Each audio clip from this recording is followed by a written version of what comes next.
मैं और मेरे पति अनपढ़ थे। जब शादी के 3 साल बाद भी हमें बच्चा नहीं हुआ तो मेरी सास ने हमें डॉक्टर के पास भेज दिया।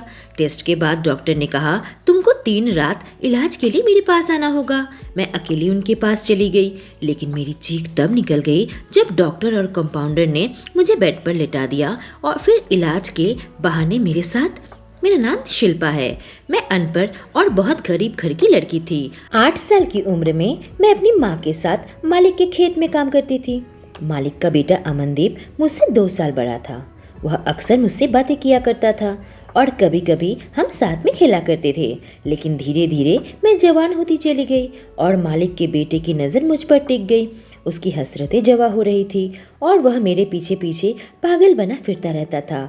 एक दिन उसने मुझसे अपने प्यार का इजहार कर दिया। मैं तो उसके घर पर काम करने वाली मजदूर की बेटी थी। जब उसके मम्मी पापा को इस बारे में पता लगा तो पूरे घर पर बवाल खड़ा हो गया। लेकिन अवनदीप ने जिद पकड़ ली थी कि शादी करूंगा तो शिल्पा से ही करूंगा, और वह मुझे घर से भगाकर ले गया। मंदिर में जाकर उसने मुझसे शादी कर ली। आखिरकार उनके घर वाले मान गए और हम दोनों की छोटी सी शादी करवा दी। लेकिन मेरी सास इस बात से जरा भी खुश नहीं थी। अमन से कहती कि यह किस लड़की से शादी कर ली तूने, यह तो एक मजदूर की बेटी है, न दहेज में पैसे मिले और हमारा सम्मान जो था वो भी गया। मेरे पति हर वक्त मेरा साथ दिया करते थे, पर जब भी मेरी सास को मौका मिलता मुझे ताना देना नहीं भूलती थी। उन्होंने घर की सारी नौकरानी को हटा दिया और घर का सारा काम मुझसे करवाती थी। जानवरों की देखभाल, घर की लिपा पोती और बाकी सारे काम मैं खुद ही करती थी। अमनदीप कभी कभी कहते कि सारी नौकरानियों को क्यों निकाल दिया, माँ तू मेरी पत्नी से इतना काम क्यों करवाती है। उसकी माँ कहती घर के मामलों से तुम दूर रहो। बेचारा अमन भी इस बात से परेशान हो जाता, पर मैं अपनी सास की हर बात मानकर चलती थी क्योंकि मुझे विश्वास था एक दिन मैं उनका दिल जीतने में कामयाब हो जाऊंगी। मेरी शादी को 3 साल हो गए थे और अब मैं 22 साल की हो गई थी। इन 3 सालों में मुझे बच्चा नहीं हुआ। दिन भर मैं इतना काम करती थी कि थककर चूर हो जाती थी। मेरा शरीर में जान ही नहीं बसती थी। मेरी सास इस बात के भी मुझे ताने दिया करती थी कि मैं उनके परिवार को एक बेटा नहीं दे पाई। इस बात से अब मैं बहुत दुखी रहने लगी थी। मायके में भी मेरी जिंदगी कुछ आराम की तो नहीं थी, पर इतने ताने भी नहीं सुनने पड़ते थे। मेरे माँ बाबा मुझसे बहुत प्यार करते थे। अमनदीप कोशिश करता मेरा ख्याल रखने का। एक दिन मेरी सास ने मुझे और अमन को बुलाया और कहा तू बहू को शहर ले जा और एक बड़े डॉक्टर से उसका इलाज करवा ताकि जल्द से जल्द हमें पोते का सुख मिल सके। उन्होंने एक डॉक्टर का पता हमें बता दिया था। कहा जो भी बांझ औरत उस डॉक्टर के पास जाती है तो खुशखबरी लेकर ही वापस आती है। मेरी सास ने कह दिया तो हमें इलाज तो करवाना ही था। मैं और मेरे पति दोनों अनपढ़ है। किसी तरीके से लोगों से पूछते हुए हम शहर चले गए। मेरे पति का एक दोस्त इस शहर में रहता था तो हम उसके घर पर रहने को आ गए थे। हमारे आने से उसका दोस्त बहुत खुश हुआ और डॉक्टर का पता हमें समझा दिया। मेरे पति मुझे लेकर डॉक्टर के चेम्बर में चले आए। वहाँ पर बहुत ज़्यादा मरीज नहीं थे, कुछ एक ही मरीज आए हुए थे। यह देखकर मुझे बहुत हैरत हुई कि आखिर इतने बड़े डॉक्टर के पास इतना कम मरीज क्यों आए हैं। मैं अपने पति की तरफ देखने लगी तो उन्होंने कहा माँ ने कहा है तो जरूर अच्छा डॉक्टर होगा, तुम फिक्र मत करो। हमने डॉक्टर को अपनी सारी समस्या बता दी तो उन्होंने हमें कुछ टेस्ट करवाने को कहा। हम दोनों तुरंत लैब में वह सारे टेस्ट करवा लिए और फिर रिपोर्ट लेकर डॉक्टर के पास पहुंच गए। डॉक्टर ने रिपोर्ट देखकर मेरे पति से अलग बुलाकर कुछ बातें की और उसके बाद मेरे पति को बाहर बैठने को कहा और मुझे अंदर बुला लिया। मैं काफ़ी घबरा गई कि आखिर क्या हो गया। डॉक्टर हम दोनों को एक साथ न बुलाकर अलग अलग क्यों बुला रहे हैं।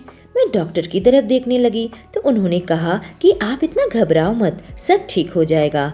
मैंने कहा कुछ गलत हुआ है क्या, तो वह कहने लगे आप बिल्कुल फिक्र मत करो, इसका इलाज है। मैं यही सोचने लगी अगर मैं औलाद की खुशी ना दे पाई तो मेरी सास तो मुझे घर से ही निकाल देगी, क्योंकि पिछले 2 सालों से मेरी सास यही रट लगाए हुए है।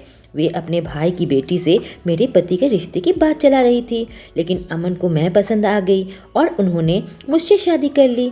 अब मेरी सास बात बात पर मुझे ताना मारती और कहती कि अपने भाई की बेटी को मैं इस घर की बहू बनाऊंगी और तुझे यहाँ से निकाल दूंगी। अगर मुझे बच्चा न हो तो वो तो मेरे पति से मेरी तलाक ही करवा कर छोड़ेगी। न जाने मुझे क्या बीमारी है और डॉक्टर क्या कहने वाले हैं। अब मैं उनकी तरफ देखने लगी। उन्होंने कहा, आप माँ बन सकती हैं, पर हमें उसका कुछ इलाज करना होगा और उसके लिए आपको 3 रात तक मेरे चेम्बर में आना होगा और इसका इलाज चलेगा। आपके पति से मैं बात कर ली है, वह आपको छोड़ जाएंगे और सुबह लेने आ जाएंगे। आज से ही आ जाना। डॉक्टर से बात खत्म होने के बाद मैं अपने पति के पास आ गई और हम दोनों घर आ गए। लेकिन मैं गहरी सोच में डूब गई। मुझे 3 रातों तक डॉक्टर के चेम्बर में अकेले रहना होगा। मुझे बहुत घबराहट होने लगी थी। मुझे तो अपने पति से बात करने की भी हिम्मत नहीं हो रही थी। पूरे रास्ते मेरे पति परेशान लगने लगे थे। न जाने वह मन ही मन क्या सोच रहे थे। हम दोनों ही बहुत परेशान थे और एक दूसरे से बात तक नहीं कर रहे थे। आखिरकार चुप्पी तोड़ते हुए मैंने कहा, हम गांव कब जा रहे हैं? मेरे पति ने कहा, पहले तो इलाज करवाना होगा। अगर तुम्हें बच्चा नहीं हुआ तो माँ तो हमारा तलाक ही करवा कर छोड़ेगी। वह तो कब से मेरे पीछे पड़ी हुई है कि मीना से शादी कर लो। बिना इलाज के मैं वापस नहीं जा सकता। मैंने कहा, डॉक्टर ने जो कहा उससे मुझे बहुत घबराहट हो रही है।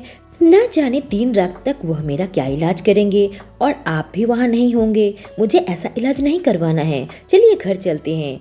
अगर भगवान ने चाहा तो मेरी गोद भर जाएगी। मेरे पति ने कहा, अगर गोद भरना होता तो पहले ही भर जाता। उनके अंदर की झुंझलाहट साफ झलक रही थी।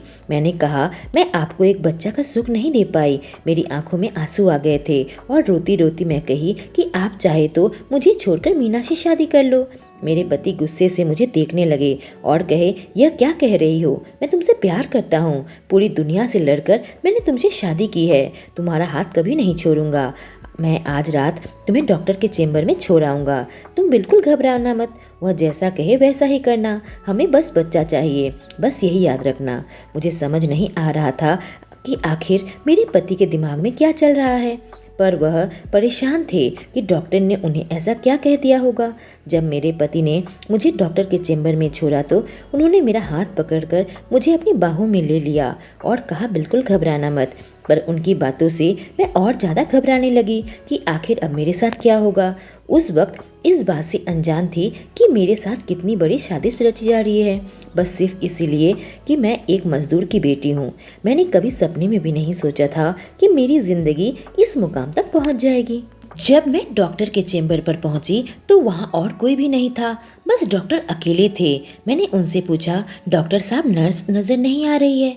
डॉक्टर ने कहा, नर्स की रात में छुट्टी होती है, तुम घबराओ मत, मैं सब संभाल लूँगा। आज कंपाउंडर भी नहीं आ पाया, पर कल वह रहेगा। यह कहकर वह मुझे अंदर कमरे में लेकर आए।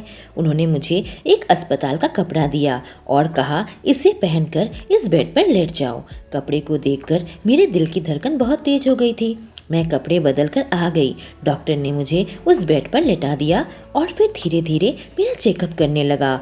मैं यह सोचने लगी, काश कोई लेडीज डॉक्टर होती, लेकिन कुछ ही देर के बाद डर के मारे मेरी हालत खराब हो गई। मुझे जिस तरीके से देख रहे थे, मेरा इलाज कर रहे थे, मैं बहुत घबरा गई। मैंने कभी सोचा भी नहीं था आज इस कमरे में मेरे साथ यह सब कुछ होगा। डॉक्टर ने कहा कि एक ही तरीका है बच्चा पैदा करने का, मैं तुम्हारे अंदर बच्चा डाल दूंगा। कहकर उसने पूरी रात मेरे साथ मैं चीखती रही, चिल्लाती रही कि डॉक्टर मुझे छोड़ दो, पर उसने मेरी एक न सुनी। कहने लगे, अगर तुम्हें बच्चा ना हो तो तुम्हारे घर वाले तुम्हें निकाल देंगे, तुम मेरा साथ दो। पर मेरी आंखों में आंसू थे जो रुकने का नाम ही नहीं ले रहे थे और उस डॉक्टर ने मेरी इज्जत तार तार कर दी। सुबह हुई तो मैं कपड़े पहनकर बैठी हुई थी और मेरे पति मुझे लेने आए। वह बिल्कुल खामोश थे, पूरे रास्ते में खामोश रहे, जैसे कि अंदर ही अंदर उन्हें कुछ तकलीफ हो। इधर मैं भी घुट रही थी। मैं अपने पति से कहना चाहती थी कि मेरे साथ क्या हुआ, पर डर के मारे कुछ कह ना पा रही थी। किस मुंह से कहती कि मेरे साथ क्या हुआ। उसके बाद तो मेरे पति मुझे घर से धक्के मारकर निकाल देंगे। मेरे साथ रात भर जो हादसा हुआ, शायद कोई औरत अपने पति को ना बता सके। औरत के दिल में यही डर रहेगा, यह हादसा बताने से वह अपने पति के नज़र में गिर जाएगी। कोई भी मर्द यह बर्दाश्त नहीं कर सकता कि उसकी पत्नी के साथ कोई और। जब मैं घर आई, कमरे में अपने आप को बंद कर लिया और रोने लगी। मेरे पति भी बिल्कुल अलग अलग थे, कहीं उन्हें कुछ शक तो नहीं हो गया। मेरी तो कुछ भी समझ में नहीं आ रहा था। हम पति पत्नी के बीच में, हम दो प्रेमी के बीच में न जाने यह कैसी दूरी आ गई थी। दोपहर को मेरे पति ने कहा, बस और 2 दिन फिर सब ठीक हो जाएगा, जल्दी हमारे घर पर औलाद की खुशी आएगी, तुम्हें हिम्मत रखना होगा। मेरे पति की आवाज़ में एक उदासी झलक रही थी। रात को फिर से मुझे डॉक्टर के चेम्बर में लेकर गए। डॉक्टर के चेम्बर में आज डॉक्टर के साथ साथ कंपाउंडर भी था। मैं और ज़्यादा घबरा गई थी। आज मेरे साथ क्या होने जा रहा है? मेरा डर सही निकला। आज उन दोनों ने मिलकर मेरे साथ, मेरे पूरे बदन में दर्द हो रहा था और मैं ठीक से चल भी नहीं पा रही थी। जब तक मेरे पति मुझे लेने आए मेरी हालत बहुत ख़राब हो चुकी थी। वह किसी तरीके से मुझे पकड़कर घर लेकर गए और मैं सारा दिन बिस्तर में लेटी रह गई। मेरे पति कभी मेरे कमरे में आते तो मैं आंसू पोंछ लेती, पर उन्होंने मुझे अकेला छोड़ दिया था। और जब उस रात मेरे पति मुझे डॉक्टर के पास छोड़ने गए तो कहा, बस आज की रात और बर्दाश्त कर लो, मैं तुम्हें गांव लेकर चला जाऊंगा। यह कहकर वह चले गए। लेकिन अब मेरे पति की बातों से मुझे शक होने लगा, कहीं मेरे पति को भी इस बारे में तो नहीं मालूम। तभी वह इतने उदास रहने लगे थे। फिर उन्होंने मुझसे इतनी बड़ी बात क्यों छुपाई और सब कुछ मालूम होने के बावजूद मुझे डॉक्टर के चेम्बर में क्यों भेजा? मैं यही सोच रही थी कि नर्स मेरे सामने आ गई। आज नर्स को देखकर मैं बिल्कुल चौंक उठी कि नर्स के सामने ही यह लोग मेरे साथ। नर्स ने ही मेरे कपड़े बदलवा दिए और मुझे बेड पर लेटा दिया। जब डॉक्टर और कंपाउंडर उस कमरे में आए तो मेरे सामने ही एक पर्दा था जिसके पीछे वह चली गई। अब मुझे और ज़्यादा घबराहट हो रही थी कि नर्स के सामने ही यह लोग मेरे साथ। सब हो जाने के बाद डॉक्टर ने कहा, जल्दी ही तुम्हें खुशखबरी मिल जाएगी। अगर तुम्हारे पति के अंदर कमी न होती तो पहले ही तुम्हें यह खबर मिल जाती, पर उसका ही रिपोर्ट खराब आया था। तुम्हारे अंदर सब ठीक है। डॉक्टर की इस बात से मेरे सिर पर मानो आसमान टूट पड़ा। सुबह मैं अपने पति का इंतज़ार कर रही थी कि अचानक मेरे दिमाग में एक बात आ गई। मैं और मेरे पति दोनों ही अनपढ़ हैं, हम रिपोर्ट नहीं पढ़ सकते। डॉक्टर ने हमें जो बताया हमने उस पर विश्वास कर लिया। कहीं रिपोर्ट में जो लिखा है वो सच ना हो तो, कहीं यह लोग बदमाश आदमी हो तो। लेकिन अगर यह पाखंडी आदमी है तो फिर मेरी सास ने मुझे इस पाखंड के पास क्यों भेजा और आज नर्स पर्दे के पीछे क्या कर रही थी? यह सारे सवाल मेरे मन में उठने लगे थे। इसका जवाब मुझे नहीं मिल पा रहा था। मेरे पति मुझे लेने आए तो मैं किसी तरीके से उठकर उनके साथ जाने लगी। आज मेरी हालत और भी खराब थी, लेकिन आज मैं खामोश नहीं रही। मैंने कहा, अमन, क्या तुम्हें उस रिपोर्ट के बारे में पता है? वह बिल्कुल टूट गया और रोने लगा। कहा, मुझे माफ़ कर दो कि मेरे अंदर इतनी बड़ी कमी है। मुझे मजबूरी में मैं डॉक्टर के पास भेजना पड़ा ताकि तुम माँ बन जाओ, वरना मेरी कमी के कारण मेरी माँ मेरा तलाक करवा देती और दूसरी शादी करवा देती। लेकिन फिर भी मुझे बच्चा नहीं हो पाता, फिर लोग मुझे ही गाली देते। मैंने कहा, अमन, हम दोनों अनपढ़ हैं और डॉक्टर ने हमसे जो भी कहा हमने उस पर विश्वास कर लिया। आज मेरे मन में शक हो रहा है। सुनो ना, हम किसी लेडी डॉक्टर के पास जाकर यह रिपोर्ट दोबारा चेक करवाए क्या? मेरी बात सुनकर मेरे पति भी सोच में पड़ गए और मुझे लेकर एक दूसरे लेडी डॉक्टर के पास गए। उस लेडी डॉक्टर ने रिपोर्ट को पढ़ा। फिर उन्होंने जो कहा वह सुनकर तो हमारे सिर पर मानो आसमान टूट पड़ा। उन्होंने कहा, आप दोनों में से किसी के अंदर भी कोई कमी नहीं है। वह डॉक्टर पाखंडी था और उसने हमसे इतना बड़ा झूठ बोलकर मेरा इतना बड़ा नुकसान करवा दिया। गुस्से से मैं और मेरे पति तुरंत ही उसके चेम्बर पर गए, पर यह देखकर हमारे पैरों तले से ज़मीन निकल गई कि चेम्बर बंद पड़ा था। यहाँ उनका कोई साइन बोर्ड भी नहीं था। डॉक्टर रफू चक्कर हो गया था। अब मुझसे रहा न गया, मैं रोने लगी। लेकिन हमारे ऊपर मुसीबत ख़त्म नहीं हुई थी। जैसे ही मैं अपने ससुराल पहुंची तो मेरी सास ने मुझे और मेरे पति को बुलाया और अपने मोबाइल में सारी रिकॉर्डिंग दिखा दी जो उस रात हुआ था। शायद नर्स ने वीडियो बना ली थी, नहीं तो मेरी सास के पास कैसे आता। सास ने अमनदीप से कहा कि तुम अभी के अभी शिल्पा को तलाक दो, नहीं तो यह वीडियो सबको दिखा देंगे। अब मेरे पति सब कुछ समझ चुके थे। यह सारा खेल उनकी माँ का रचा हुआ था। उसने माँ से मोबाइल छीन ली और वीडियो डिलीट करके उस मोबाइल को तोड़ दिया। माँ से कहा कि हम अभी इसी वक्त इस गांव को छोड़कर, आपको छोड़कर हमेशा के लिए जा रहे हैं। अब आप भी बेऔलाद हो गई।